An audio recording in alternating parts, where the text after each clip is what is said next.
નમસ્કાર મિત્રો, સ્વાગત છે તમારું અમારી YouTube channel Gujarat jobs and ન્યૂઝમાં. મિત્રો, ઈપીએસ પેન્શનને લઈને નવા વર્ષની મહત્વની અને સારી અપડેટ સામે આવી રહી છે. 2025થી પેન્શનરોને મોટી સુવિધા મળી રહી છે. સીપીપીએસ સિસ્ટમ પણ લાગુ કરવામાં આવી રહી છે. આ દરેક અપડેટ 1 જાન્યુઆરીથી લાગુ કરવામાં આવી છે. વિગતવાર જોઈએ તો કર્મચારી પેન્શન યોજના ઈપીએસ 1995 હેઠળ આવરી લેવામાં આવેલા પેન્શનરો માટે રાહતના સમાચાર છે. હવે પેન્શન ધારકો 1 જાન્યુઆરી 2025થી ભારતમાં કોઈ પણ બેંક અથવા તેની શાખામાંથી તેમનું પેન્શન મેળવી શકશે.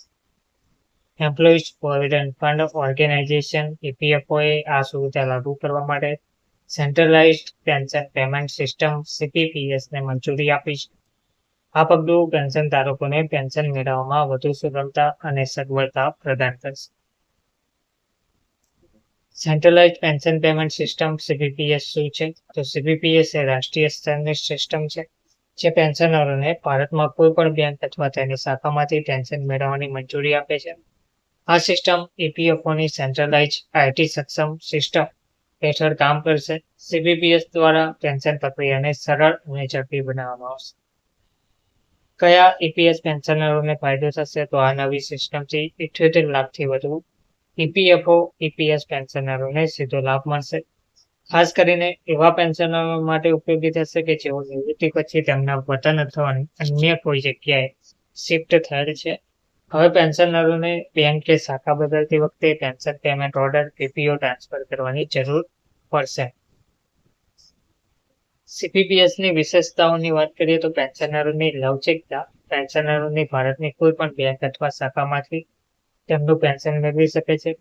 પીપીઓ ટ્રાન્સફરની જરૂર નથી. હવે જો તમે બેંક બદલો છો અથવા શિફ્ટ કરો છો તો પીપીઓ ટ્રાન્સફર કરવાની જરૂર રહેશે નહીં.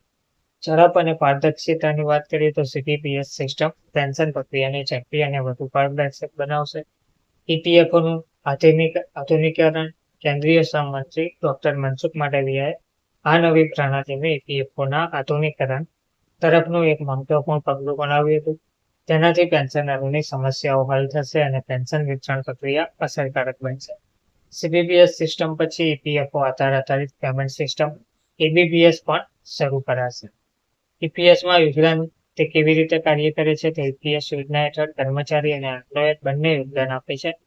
કર્મચારી તેના મૂળ પગાર, મોંઘવારી ભથ્થા અને અન્ય ભથ્થાના 12% ઈપીએફમાં જમા કરે છે. નોકરીદાતા 12% યોગદાન આપે છે, જેમાંથી 8.33% ઈપીએસ અને 3.67% ઈપીએફમાં જમા થાય છે. આ યોજનાનો લાભ એવા કર્મચારીઓ માટે ઉપલબ્ધ છે જેમનો માસિક મૂળભૂત પગાર ₹15,000 કે તેથી ઓછો છે. નવી સિસ્ટમ ક્યારથી લાગુ થઈ છે?